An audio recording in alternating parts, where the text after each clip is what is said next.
Hey everybody, Dane here with Pet Techniques, and welcome to a brand new series we're going to be doing, dog training vlogs. So episode 1 is going to be featuring Lucy here. So as you just saw, Lucy is a pushy dog. So we had some work cut out for us in terms of getting her to be a little more respectful, a little more patient, and really just seeing her owners as more of leaders. So Lucy is a young, very sweet dog, but she needed some work in the manners department. So this vlog is going to document our journey with her as she went through our 2-week board and train program. So you're going to see the journey really starting from day 1, us struggling getting her into the crate, coming out of the crate nicely, fine-tuning her leash manners, proofing all of her obedience for on and off leash, and getting her on a set of training tools that are going to really help clarify obedience, household manners, hold her accountable for certain behaviors, and really just help her owners communicate with her better and just live a more successful, happier life with her. So we hope you enjoy episode 1 of our dog training vlogs featuring Lucy. So what am I doing in this moment right here is you need to be much more respectful and patient in this situation, because if I don't have control of you coming out of the crate, I'm definitely not going to have control of you going up the stairs, going outside, on the walk, when you're out of the crate in the house. So this is essentially a nonverbal conversation because I'm using the door and spatial pressure to let her know when she's doing things right or wrong. So again, door open doesn't mean anything.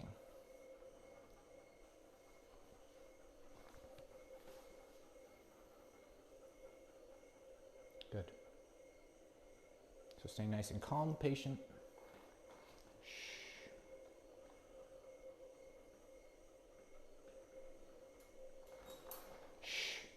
No.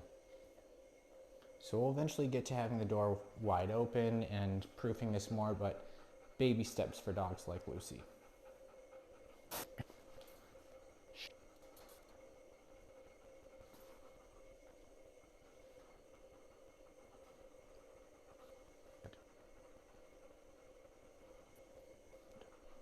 Another reason why this is so hard for Lucy is, one, it's obviously brand new, but her owners have been really struggling because the only way they can get Lucy in the crate is by basically bribing her with food or a toy or a treat. So that's the reality of, when you remove those high value items, who's the dog in front of you? Are they compliant? Are they respectful? Do they listen well? So again, obviously with Lucy here, when there's not a really big motivator to go in, she's going to try and do what it takes to not go in. Same thing with coming out. She's obviously never experienced, oh, I actually have to stop, use my brain to think for an extra second, and then come out calmly. She's always just more impulsive. Oh, door open, I'm gonna go through. So we always say that dogs will take the opportunity if it suits them. And this is a moment where it's always worked for Lucy, so she's going to do it.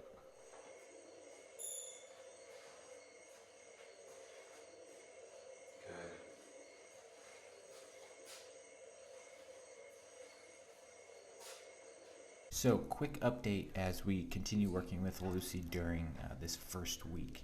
Our work at this point is very routine and permission based. First and foremost, we have to get her to be more respectful in these small moments. So all the permission-based scenarios of coming in and out of the crate nicely, waiting at doorways, waiting for food, all these moments where she's not typically following her human, we want her to become a little more attentive. Lucy is a dog who will see an opening and take it with little to no consideration of her human. So we have to flip that and make sure Lucy is more present during the moments where we really need to communicate with her. This is a big reason why these sessions are so focused on the simple things. We want to address her mindset and thought process, not just work on obedience for obedience sake. We want her thinking differently about these moments she'll encounter every day, really, so that her humans can take this approach and incorporate it into their daily routine with way more success.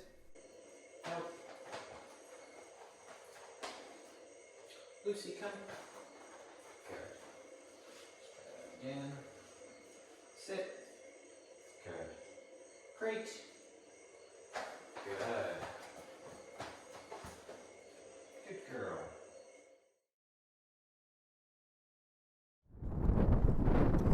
So clearly we've got a dog who's just kind of disconnected, not really in tune with the handler, which again makes things difficult, because if I have a dog that doesn't find me relevant and isn't paying attention to me, I'm going to struggle with the moments when they're too excited, or I'm going to struggle with having a successful walk with them. So now that I've got a brand new set of tools on Lucy, so now we're working with a properly fitted prong collar. She's got a Hermsprenger 3mm prong collar on that's been properly fit, nice and snug.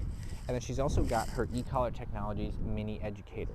So these tools are going to really help clarify the communication we're trying to relay to her, as opposed to the form of pressure that the head halter was delivering that wasn't very relevant and also wasn't making much sense to her.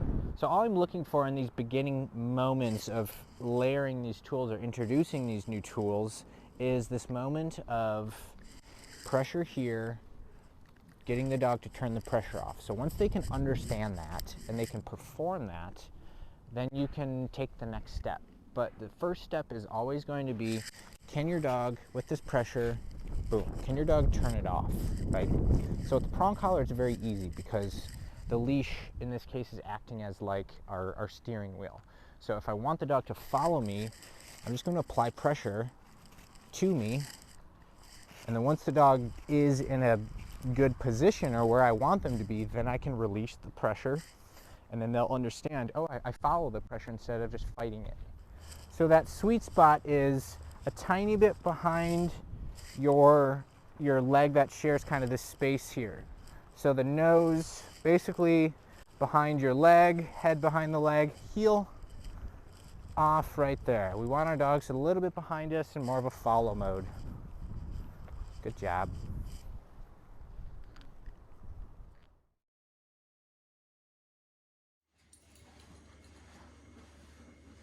Good. Very good.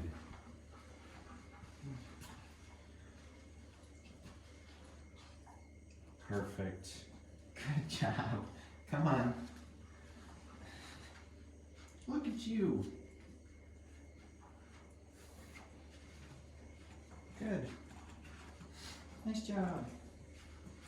So before I pair a word with a behavior, so place meaning go to this cot, I just like to make sure the dog can go on it comfortably and confidently. So because Lucy can, now we're going to just kind of start pairing, hey, this word means do something. So we'll layer that in right now. Come on. So all I'm going to do is get my leash ready, place, guide her up. Once she's on, pressure turns off, then I can reward good girl. Good. So step one is always teaching the word with the behavior. So getting the dog to understand that concept or that piece of it. And then once they do, they'll start building in the stay. Place. Guide her up to it, a little leash guidance. And pressure turns off when she's on. Very good. Now I'm just building the stay.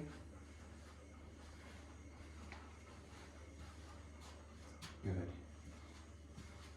Lucy, come. Good job. Turn it around. Sit. Good. Nice job. Okay. Lucy, place. Leash guidance up. When she's on, pressure goes away. Good. So this is her, just in another context, understanding how to turn the remote pressure off. So she's feeling it with the word, and then once the behavior is completed, the pressure turns off. So that's the whole concept behind the low-level continuous remote collar training. Shh, shh, shh, shh.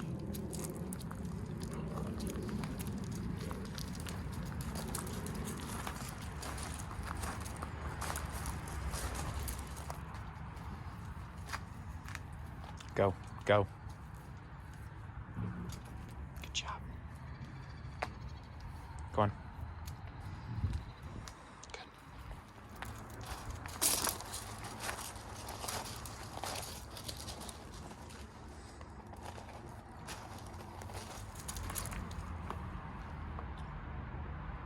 Let's go.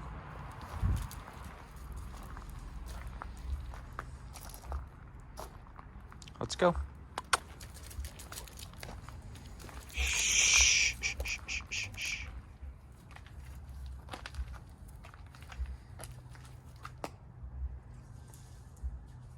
Go. Good job.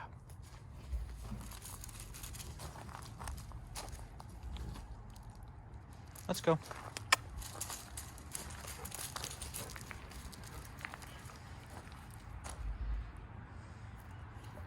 Nice job, Luce.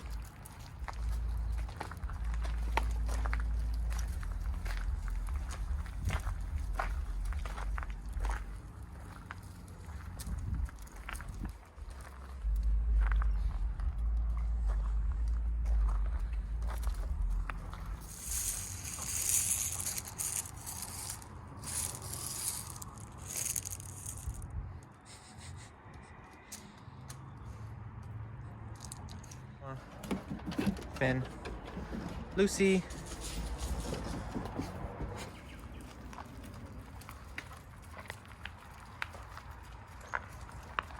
Uma, break.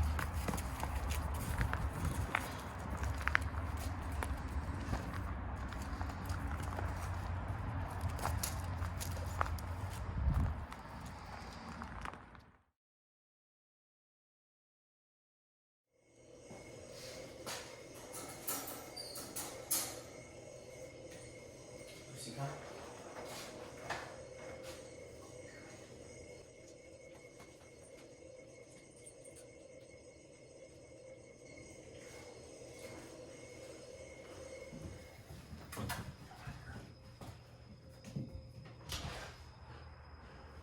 Come.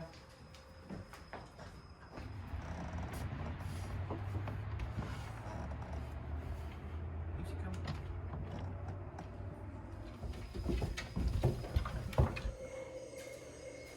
Great.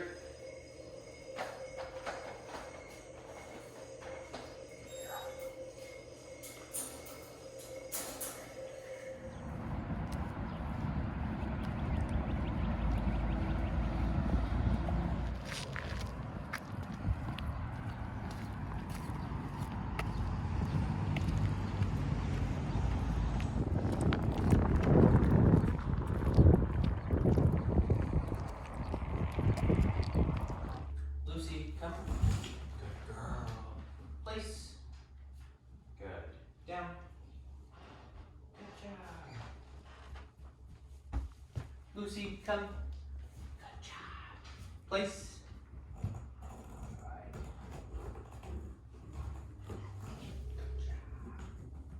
Lucy, come.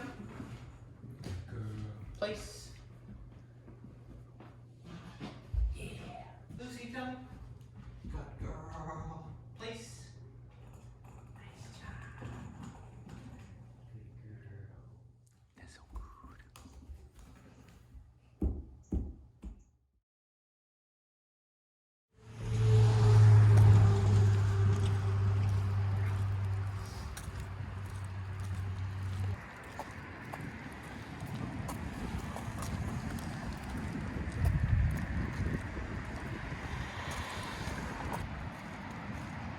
That's so pretty.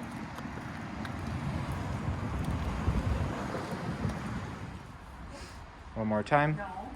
Yeah, there we go.